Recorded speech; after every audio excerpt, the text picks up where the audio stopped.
बाँसबारी जुत्ता उद्योगको जग्गा प्रकरणमा चौधरी र थापा पक्राउ।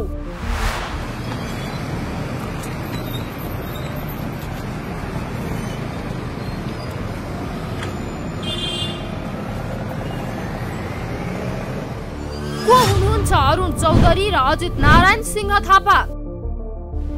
लहरो तान्दा पहरो थर्कने सम्भावना।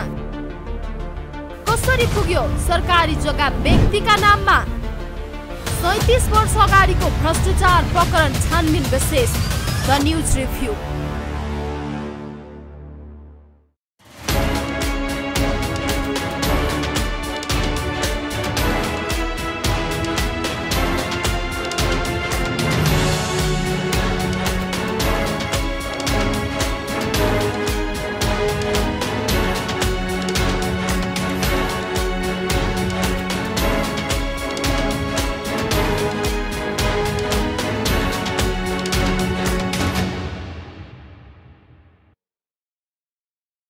नमस्कार, खास न्यूजको बहुकोणीय चिरफार गर्ने कार्यक्रम द न्यूज रिभ्यूको आजको अङ्कमा स्वागत छ।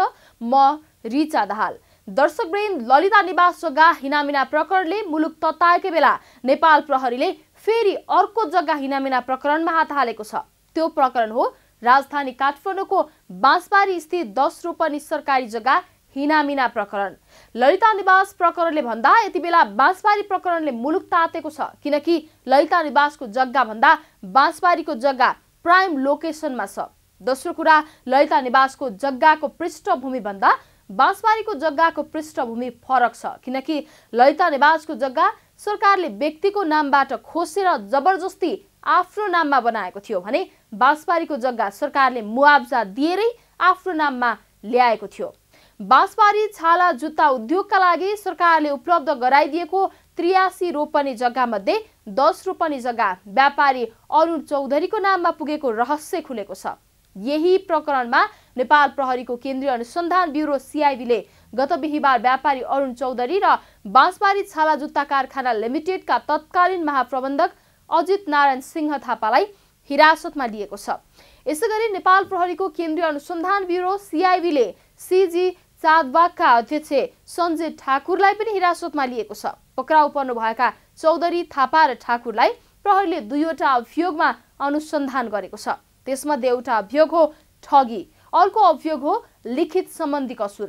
सक्रिय राजतन्त्र भएका बेला 4 दशक अघि भएको निर्णयमाथि अहिले छानबिन गर्न मिल्ने कि नमिल्ने भन्दै व्यापारी व्यवसायीहरूले प्रश्न उठाएका छन्, किनकि यो जग्गा अपचलन प्रकरण आजभन्दा 37 वर्ष पुरानो हो।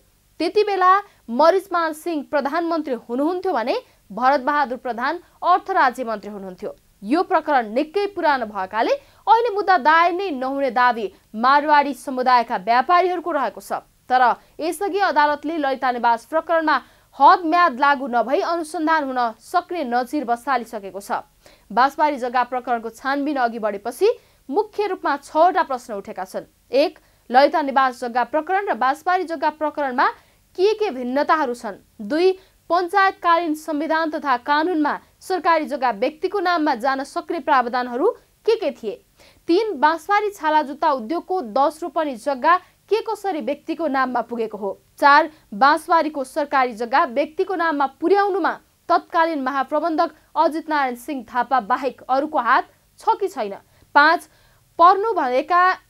पक्राउ पर्नुभएका अरुण चौधरी र अजित नारायण सिंह थापाको पृष्ठभूमि के हो? 6. 37 वर्ष अघिको घोटाला प्रकरण अहिले आएर किन छानबिन गरियो? दर्शकवृन्द, आजको द न्यूज रिभ्यूमा प्रस्तुत छ यिनै प्रश्नहरूको सेरोफेरोमा हाम्रा सहकर्मी बिन्दुकान्त घिमिरेले तयार गरेको टिप्पणी।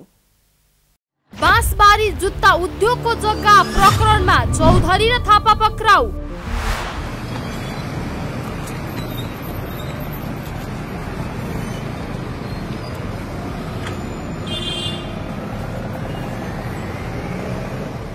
को हुनुहुन्छ अरुण चौधरी र अजित नारायण सिंह थापा? लहरो तान्दा पहरो थर्कने सम्भावना। कसरी पुग्यो सरकारी जग्गा व्यक्तिका नाममा? 37 वर्ष अगाडिको भ्रष्टाचार प्रकरण छानबिन विशेष द न्यूज रिभ्यू। नेपाल प्रहरीले बाँसबारी छाला जुत्ता कारखानाको सरकारी जग्गा व्यक्तिका नाममा कसरी गयो भन्ने प्रकरण छानबिन गर्दा उठेको महत्त्वपूर्ण प्रश्न हो। 37 वर्ष अघिको प्रकरण अहिले किन छानबिन? हुन पनि यो प्रकरण एक हिसाबले इतिहास बनिसकेको थियो। धेरैले बिर्सिसकेका थिए। बाँसबारी छाला जुत्ताको उद्योगको मेसिन तथा व्यवसाय बहुदलीय व्यवस्था स्थापनापछि निजीकरण गरिएको हो। त्यसैबेला बाँसबारी छाला जुत्ता उद्योगको जग्गा हिनामिना हुनुमा बहुदलीय व्यवस्था स्थापनापछिका शासकहरू दोषी हुन् कि भन्ने अनुमान धेरैलाई थियो। स्वयं राजावादीहरूले समेत बाँसबारी छाला जुत्ता उद्योगका विषयमा नेपाली कांग्रेसलाई आरोप लगाउने गर्थे। गत आम सर्वोच्च निर्वाचनमा त बाँसबारी छाला जुत्ता उद्योग कसले समाप्त पार्यो भन्ने सन्दर्भमा नेपाली कांग्रेसका महामन्त्री विष्णुप्रकाश शर्मा र राप्रपा अध्यक्ष राजेन्द्र लिङदेन बीच जुहारी नै चलेको थियो। तर 2043 सालमा अरुण चौधरीलाई दिएको 10 रोपनी बाहेक बाँसबारी छाला जुत्ता कारखानाको एक आना पनि जग्गा अपचलन भएको छैन। 2049 सालमा पुराना मेसिनहरू बिक्री गरिएको हो। चौधरीको नाममा गएको बाहेक बाँकी जग्गामा अहिले शहीद गंगालाल राष्ट्रिय हृदय रोग केन्द्र, Nepal medical council, nursing council लगायतका सरकारी कार्यालय तथा भवन छन्। 2043 भदौ 10 गते बाँसबारी छाला तथा जुत्ता कारखाना सञ्चालक समितिको 401औं बैठकले 10 रोपनी जग्गा च्याम्पियन फुटवेयर लिमिटेडको नाममा नामसारी गरिदिने निर्णय गरेको थियो। त्यसबापत लिमिटेडमा 2500 किता शेयर स्वामित्व हुने निर्णय गरिएको थियो। त्यस बमोजिम कुल 10 रोपनी मध्ये पहिले 6 र पछि 4 रोपनी जमिन चौधरीले हात पारेको अनुसन्धानबाट खुलेको छ। मुटु रोगका चर्चित चिकित्सक भगवान कोइरालाको पुस्तक बजारमा नआउँदासम्म धेरैले बाँसबारीको 10 रोपनी जग्गाको प्रकरण बिर्सिसकेका थिए। तर 1.5 वर्ष अघि डाक्टर कोइरालाको पुस्तक बजारमा आएपछि यो प्रकरण छताछुल्ल भयो। दर्शकवृन्द, द न्यूज रिभ्यूको अबको श्रृङ्खलामा प्रस्तुत छ डाक्टर भगवान कोइरालाले पुस्तकमा उल्लेख गर्नुभएको विषयवस्तुका सन्दर्भमा छोटो चर्चा। 2079 साल भदौ 12 गते विभिन्न मिडियामा वरिष्ठ मुटु सर्जन डाक्टर भगवान कोइरालाको प्रकाशोन्मुख पुस्तकको विज्ञापन मिडियामा छापियो। त्यो प्रकाशोन्मुख पुस्तकको नाम थियो हृदय। प्रकाशन हुनुभन्दा पहिले नै त्यो पुस्तकबारे निकै चर्चा भयो। चर्चा हुनुको एउटा कारण थियो पुस्तकको मूल्य। करिब 300 पृष्ठ भएको उक्त पुस्तकको मूल्य 25,000 रुपियाँ राखिएको थियो। अर्को कारण थियो पुस्तक बिक्रीबाट हुने आम्दानीले विशिष्टकृत बाल अस्पताल खोल्ने घोषणा। त्यसैले उक्त पुस्तक सार्वजनिक हुने दिनको पर्खाइमा सचेत पाठकहरू रहेका थिए। 2079 भदौ 25 गते डाक्टर कोइरालाको बहुप्रतीक्षित पुस्तक हृदय सार्वजनिक भयो। सार्वजनिक हुनासाथ डाक्टर भगवान कोइरालाको पुस्तक हृदयले देशमा हलचल नै ल्याइदियो। पुस्तकमा समेटिएको एउटा प्रसङ्गले राष्ट्रिय हलचल ल्याइदिएको हो। त्यो प्रसङ्ग हो बाँसबारी छाला जुत्ता कारखानाको जग्गा प्रकरण। पुस्तकमा डाक्टर कोइरालाले पुरानो बाँसबारीको जग्गा बाँडफाँडमा भएको झमेला शीर्षकमा एउटा सनसनीपूर्ण लेख लेख्नु भएको छ। लेखमा डाक्टर कोइरालाले भन्नुभएको छ 2058 सालमा गंगालाल हृदय केन्द्रको प्रमुख भएर जाँदा तत्कालीन बाँसबारी छाला तथा जुत्ता कारखानाका नाममा रहेको जग्गा छरपष्ट भइसकेको थियो। मुख्य कम्पाउन्ड भित्रको जग्गा गंगालालको भोग चलनमा आइसकेको थियो। दक्षिणपट्टिको जग्गा मध्ये 10 रोपनी तत्कालीन च्याम्पियन सू फ्याक्ट्रीको नाममा गइसकेको रहेछ। जटिल रोगको उपचार नपाइरहेका, त्यसमा पनि मूलतः मुटुका समस्या भोगिरहेका बालबालिकाको सहज उपचार हुने अस्पताल खोल्नका लागि प्रयास गरिरहेको चिकित्सकबाट आएको यो कुरा सत्य हो कि झुटो हो भन्ने विषयमा धेरै खुल्दुली भयो। मुटु अस्पतालसँगै जोडिएको 10 रोपनी सरकारी जग्गा अमुक व्यापारी कम्पनीले हत्याएको प्रसङ्गलाई नेपाल प्रहरीको सिआइबीले पनि महत्त्वपूर्ण ठान्यो। अहिले अस्तित्व नै बाँकी नरहेको बाँसबारी छाला तथा जुत्ता कारखानाको 10 रोपनी सरकारी जग्गा च्याम्पियन सू फ्याक्ट्री उपयोग गरिरहेको प्रसङ्ग बेला बेलामा स्थानीय जनताबाट नउठेको भने होइन। तर भगवान कोइरालाको पुस्तक सार्वजनिक भएपछि यसले राष्ट्रिय स्तरमै ध्यान खिचेको हो। डाक्टर कोइरालाको पुस्तक पढेपछि बाँसबारी छाला जुत्ता कारखानाको अवसानमा यो जग्गा प्रकरण पनि जोडिएको त छैन भन्ने खुल्दुली हुनु स्वाभाविकै हो। वास्तवमा बाँसबारी छाला तथा जुत्ता कारखानाको अधोगति त्यही बिन्दुबाट सुरु भएको हो जुन बिन्दुबाट 10 रोपनी जग्गा कौडीको मूल्यमा व्यक्तिलाई दिइयो। त्यति बेला 1 रोपनीको 2,50,000 मूल्याङ्कन गरेर बाँसबारीको जग्गा व्यक्तिलाई दिन लागिएपछि तत्कालीन निमित्त वडा अध्यक्ष नवराज शर्माले समेत आपत्ति प्रकट गर्नुभएको रहेछ। त्यति बेलाका निमित्त वडा अध्यक्ष नवराज शर्माले 4 किल्ला प्रमाणित गर्ने क्रममा 2वटा प्रश्नको जवाफ पनि माग्नु भएको रहेछ। पहिलो प्रश्न हो, आसपासमा 10 लाख रुपियाँ रोपनीका दरले बिक्री भइरहेको जग्गा 2,50,000 प्रति रोपनी मूल्याङ्कन मैले कसरी गर्ने? त्यस्तै दोस्रो प्रश्न हो, सरकारी जग्गा व्यक्तिका नाममा लैजाने क्याबिनेट निर्णय छ कि छैन? यी दुईवटा प्रश्न गर्दै त्यति बेलाका निमित्त वडा अध्यक्ष नवराज शर्माले 4 किल्ला प्रमाणित गर्न इन्कार गर्नुभएको रहेछ। तर तत्कालीन अधिराज कुमार धीरेन्द्रका एडिसी भरत गुरुङको आदेशमा निमित्त वडा अध्यक्ष नवराज शर्मालाई प्रहरीले पक्राउ गरी खोरमा हालिदिएका रहेछन्। बाँसबारी जुत्ता उद्योगको जग्गा प्रकरणमा चौधरी र थापा पक्राउ।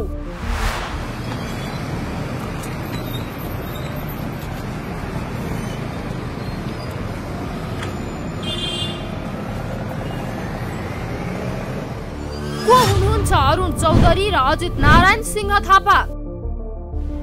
लहरो तान्दा पहरो थर्कने सम्भावना। कसरी पुग्यो सरकारी जग्गा व्यक्तिका नाममा? 37 वर्ष अगाडिको भ्रष्टाचार प्रकरण छानबिन विशेष द न्यूज रिभ्यू। बाँसबारी छाला जुत्ता कारखानाको जग्गा घोटाला प्रकरणमा तानिनु भएका अरुण चौधरी र अजित नारायण सिंह थापा अहिले पनि निकै पावरफुल हुनुहुन्छ। पूर्व प्रधानमन्त्री सूर्यबहादुर थापाका छोरा तथा राष्ट्रपति रामचन्द्र पौडेलका राजनीतिक सल्लाहकार सुनिल थापाले यो प्रकरण सामसुम पार्न ठूलो दबाव दिइरहेको समाचार आएको छ। पूर्व मन्त्री समेत रहनुभएका राष्ट्रपतिका राजनीतिक सल्लाहकार थापा अभियुक्त अजित नारायण सिंह थापालाई भेट्न हिरासतमै पुगिसक्नु भएको छ। यता अर्का अभियुक्त अरुण चौधरी कांग्रेस नेता तथा अर्बपति व्यापारी विनोद चौधरीका सहोदर भाइ हुनुहुन्छ। अभियुक्त अरुण चौधरी कतिसम्म पावरफुल हुनुहुन्छ भन्ने कुरा उल्लेख गरिरहनै पर्दैन। अर्का अभियुक्त थापा पनि कम पावरफुल हुनुहुन्न। हाल 80 वर्ष उमेरका अजित नारायण सिंह थापा जस्ता व्यक्ति हुनुहुन्छ जो पञ्चायत कालदेखि गणतन्त्र कालसम्म सधैँ लाभको पदमा मात्रै बसिरहनु भयो। अनेकौं घोटालामा मुछिरहनु भयो। सक्रिय पञ्चायती राजतन्त्र, बहुदलीय प्रजातन्त्र र हालको गणतन्त्रसम्म राज्यको महत्त्वपूर्ण सार्वजनिक संस्थानदेखि वित्तीय संस्थानसम्म थापाले राजनीतिक नियुक्त पाइरहनु भयो। राजादेखि कांग्रेससम्मले अजित नारायणलाई थाप दिइरहे।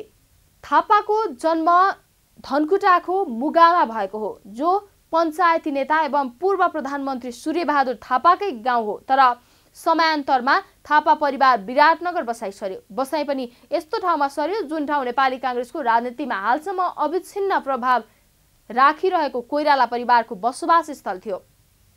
अजित नारायणका दाजु सुशील नरसिंह थापा बीपी कोइरालासँग निकट हुनुहुन्थ्यो। उहाँको घर बीपीकै निवाससँग जोडिएको थियो।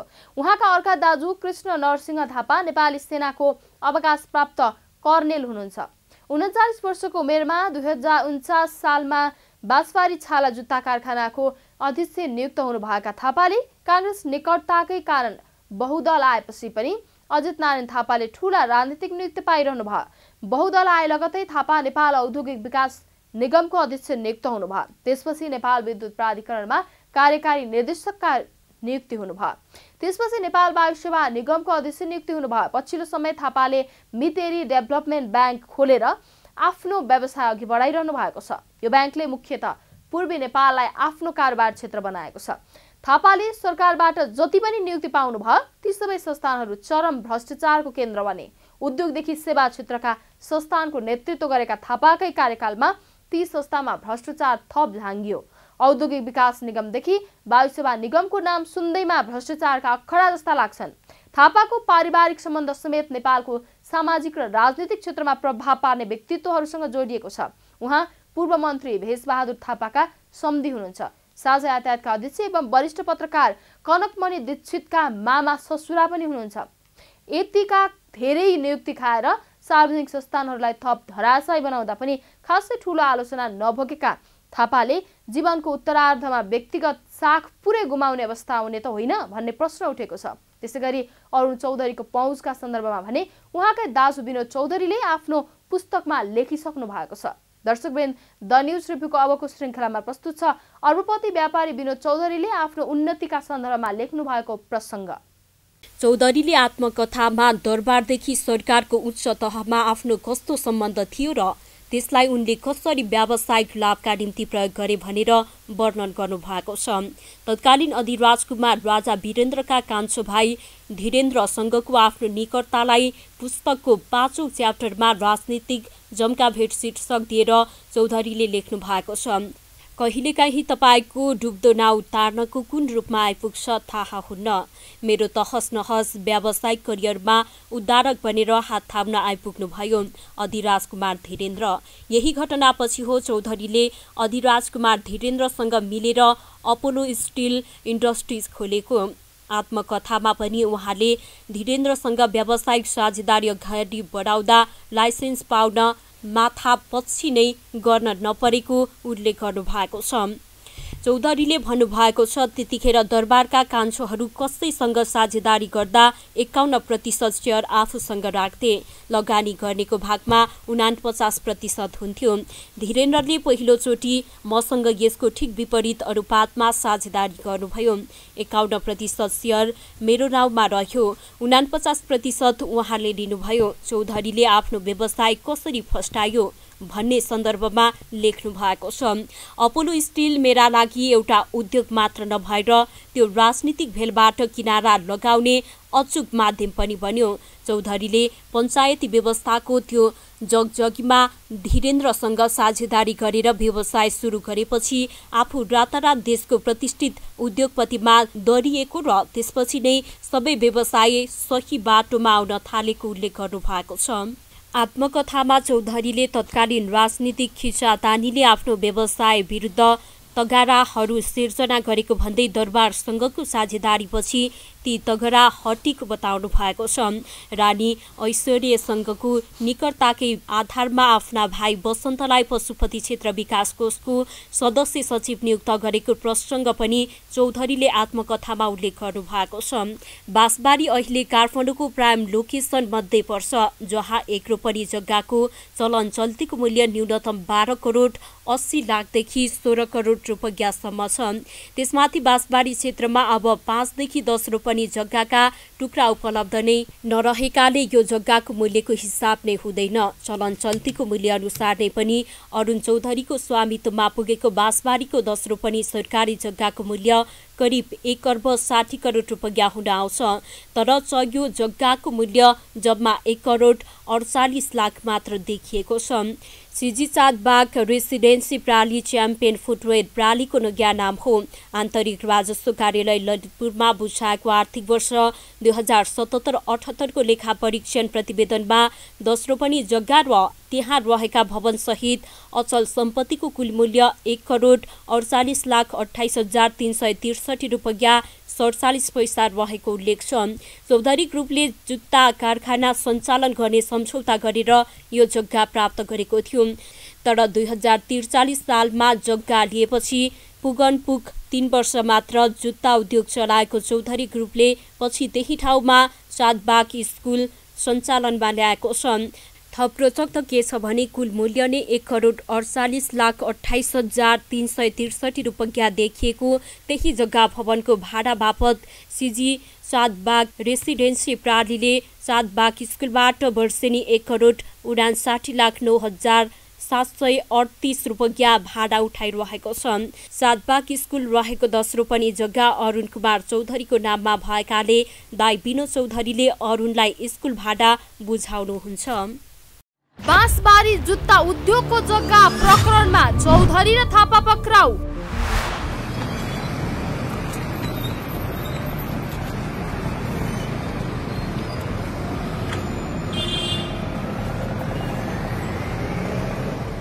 को हुनुहुन्छ अरुण चौधरी र अजित नारायण सिंह थापा? लहरो तान्दा पहरो थर्कने सम्भावना। कसरी पुग्यो सरकारी जग्गा व्यक्तिका नाममा? 37 वर्ष अगाडिको भ्रष्टाचार प्रकरण छानबिन विशेष द न्यूज रिभ्यू। बाँसबारी छाला जुत्ता कारखानाको 10 रोपनी जग्गा 37 वर्ष अघिदेखि नै चौधरी समूहले भोग चलन गर्दै आएको छ। 2043 सालमा लुन करदास चौधरीको परिवारले जुत्ता कम्पनीका लागि भन्दै जग्गा लिएको थियो। वार्षिक 10 लाख जुत्ता उत्पादन गर्ने महत्त्वकांक्षी लक्ष्यसहित कम्पनी दर्ता गरेर जग्गा लिएको थियो। यही योजना देखाएर च्याम्पियन फुटवेयर कम्पनी लिमिटेडको नाममा बाँसबारी छाला तथा जुत्ता कारखानाको 10 रोपनी जग्गा नामसारी भएको देखिएको अनुसन्धानमा संलग्न प्रहरीको भनाइ छ।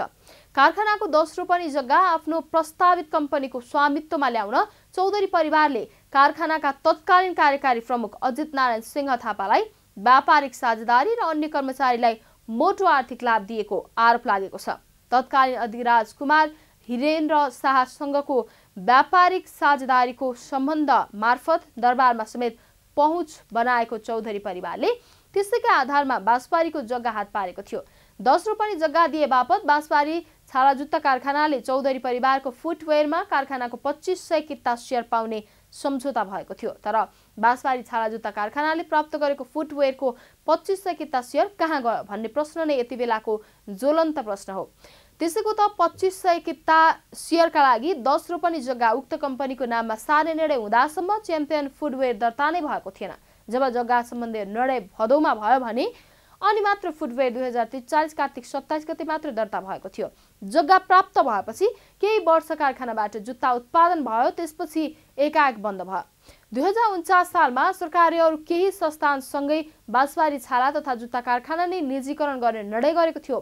त्यसबाहेकका अरू जग्गा सरकारले शहीद गङ्गालाल राष्ट्रिय हृदयरोग केन्द्र, Nepal medical council, nursing council लगायत निकायलाई दिएको थियो। दर्शकवृन्द, द न्युज रिभ्यूको अबको श्रृङ्खलामा प्रस्तुत छ यस सन्दर्भमा छोटो चर्चा।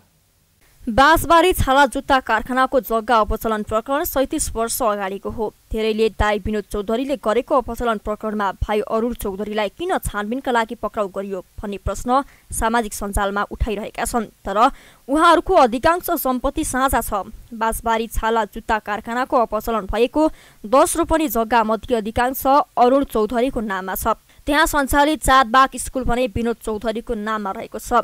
उद्योगको नाममा रहेको सरकारी जग्गा व्यक्तिको नाममा बेचेर निजीकरण गर्न सकिने प्रावधान पञ्चायतकालको कानूनमा थिएन। तर राजदरबारको आदेश भने कानून भन्दा माथि थियो। त्यति बेला राजदरबारको तर्फबाट उद्योग हेर्ने जिम्मा पाउनु भएको थियो कान्छा अधिकार कुमार धीरेन्द्र शाहले। धीरेन्द्र शाहसँग चौधरी परिवारको राम्रो दोस्ती थियो। त्यति बेला बाँसबारी छाला जुत्ता कारखानाका लागि पैसा आवश्यक भएको बहाना बनाइयो। अर्को जुत्ता कारखाना खोलेर चलाउने प्रयोजनका लागि चौधरी परिवारलाई 10 रोपनी जग्गा बिक्री गरियो। चौधरी परिवारले उक्त जग्गामा केही समय जुत्ता कारखाना पनि चलायो। तर केही समयपछि भने सबै जग्गा आफ्नो निजी स्वामित्वमा ल्यायो। अरू नै प्रयोजनका लागि प्रयोग गर्न थालियो। चाँदबाग स्कुल तथा आवास भवनहरू पनि त्यसैका उदाहरण हुन्। त्यसैले ललिता निवास जग्गा प्रकरण भन्दा बाँसबारी छाला जुत्ता कारखानाको जग्गा प्रकरणलाई झन बढी पेचिलो भ्रष्टाचारका रूपमा लिएको छ। तर राजदरबार हत्याकाण्ड छानबिन गर्न पूर्व राजा ज्ञानेन्द्र शाहले चुनौती दिनु, त्यसको जवाफमा प्रधानमन्त्री प्रचण्डले छानबिन गर्छु भन्नु र सिआइबीले राजपरिवार जोडिएको 37 वर्ष पुरानो भ्रष्टाचार मुद्दाका अभियुक्तलाई पक्राउ गर्नु संयोग मात्रै पनि हुन सक्छ। यो प्रकरणको सत्य तथ्य बाहिर आउनु कुनै पनि हालतमा अनिवार्य छ। किनकि मकै चोर्ने कालु, चोट पाउने भालु भने जस्तै भएको छ बाँसबारी छाला जुत्ता कारखाना प्रकरण। राजावादीहरूले हरेक कार्यक्रममा राजाले खोलेको बाँसबारी छाला जुत्ता कारखाना दलका नेताहरूले बेचेर खाएको आरोप लगाउने गरेका छन्। तर यथार्थता भने बिल्कुल भिन्न हो। बाँसबारी छाला उद्योग कारखाना 2020 सालमा स्थापना भएको थियो। चीन सरकारको सहयोगमा स्थापना भएको सो जुत्ता कारखाना निजीकरण गर्ने सरकारको नीति अनुरूप 2050 सालमा निजीकरण गरिएको थियो। यो जग्गा अपचलन 2043 सालमै भएको हो। बाँसबारी जुत्ता उद्योगको जग्गा प्रकरणमा चौधरी र थापा पक्राउ।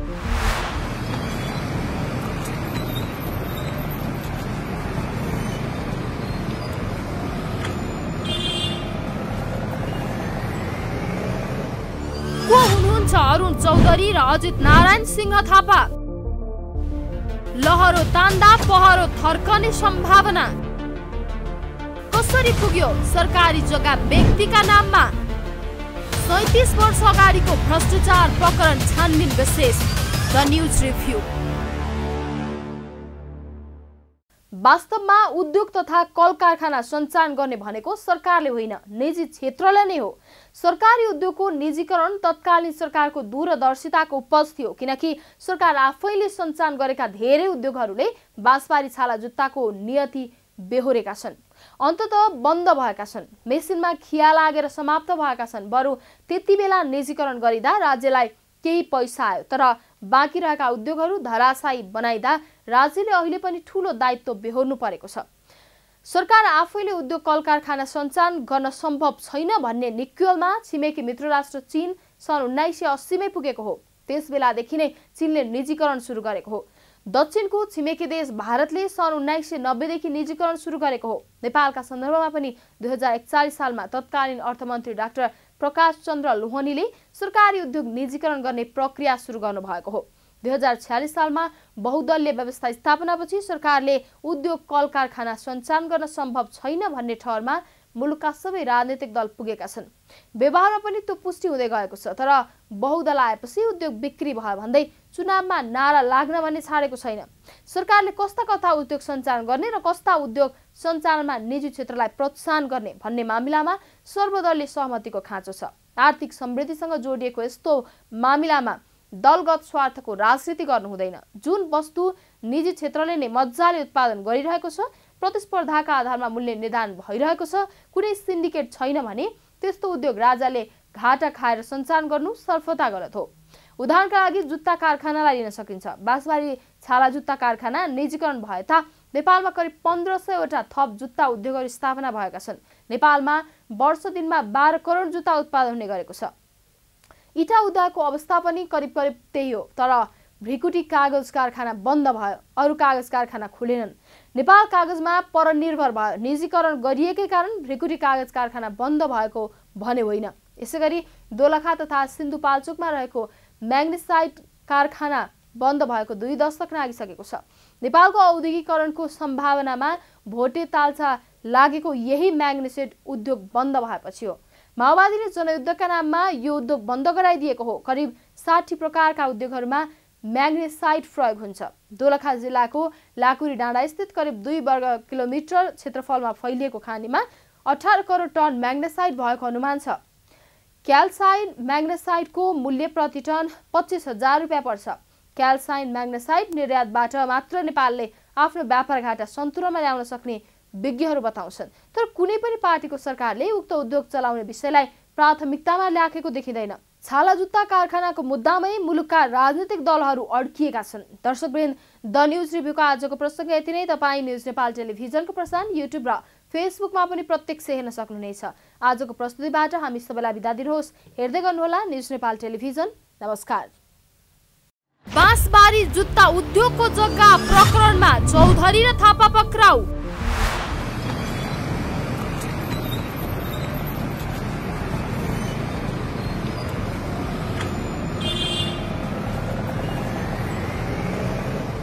को हुनुहुन्छ अरुण चौधरी र अजित नारायण सिंह थापा? लहरो तान्दा पहरो थर्कने सम्भावना। कसरी पुग्यो सरकारी जग्गा व्यक्तिका नाममा? 37 वर्ष अगाडिको भ्रष्टाचार प्रकरण छानबिन विशेष द न्युज रिभ्यू।